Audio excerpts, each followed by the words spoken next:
উপস্থিত বিভিন্ন রাজনৈতিক দলের নেতৃবৃন্দ, উপস্থিত মজলুম সম্পাদক মাহমুদুর রহমান সহ বিভিন্ন স্তরের নেতা কর্মীগণ, আসসালামু আলাইকুম ওয়া রাহমাতুল্লাহ।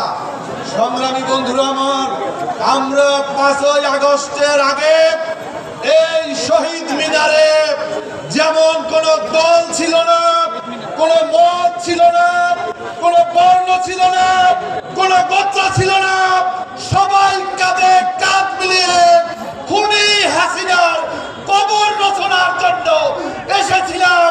ঠিক আজকে আবার এসেছি বাংলাদেশ থেকে ফ্যাসিবাদ এবং ফ্যাসিবাদের দোসরদের কবর রচনা করার জন্য। কথাবার্তা পরিষ্কার। আজকে যারা ইনিয়ে বিনিয়ে ওই রাতে টকশোতে গিয়ে আওয়ামী লীগ এবং তাদের দোসরদেরকে বাংলাদেশে প্রতিষ্ঠা করতে চায়, তাদেরকে কোন জায়গাতে আমরা এক চুল পরিমাণ ছাড় দেব না ইনশাআল্লাহ। ডক্টর মোহাম্মদ ইউনূস, আপনার ওই জিয়াদটা রক্তে রঞ্জিত প্রধান নির্বাচন কমিশনার, আপনি কোন দলের দিকে বিশেষভাবে তাকানোর চেষ্টা করবেন না।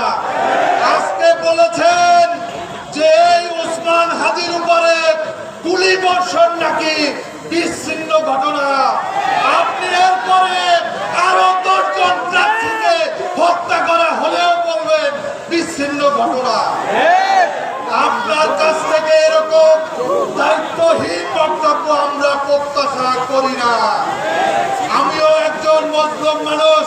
আমার উপরে শাপলা চত্বরে যুবলীগের সন্ত্রাসীরা হামলা করেছিল। এই শীতের সময়ে রাতের বেলায় ঘুমাতে পারি না, পিছনের প্রত্যেকটা বক্তব্য আলোচনা করে আজকে সেই ওসমান হাদিকে আজকে মৃত্যু সজ্জায় যারা পাঠিয়েছে, আজকে প্রথম আল্লাহকে সাক্ষী করে আগামী দিনের বাংলাদেশ গঠিত হবে চাঁদাবাজ মুক্ত। আগামীর বাংলাদেশ গঠন হবে,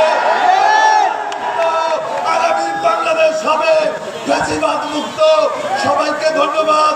বাংলাদেশ জিন্দাবাদ, বাংলাদেশ লেবার পার্টি জিন্দাবাদ, ফ্যাসিবাদ মুক্ত বাংলাদেশ গর্ব ইনশাআল্লাহ।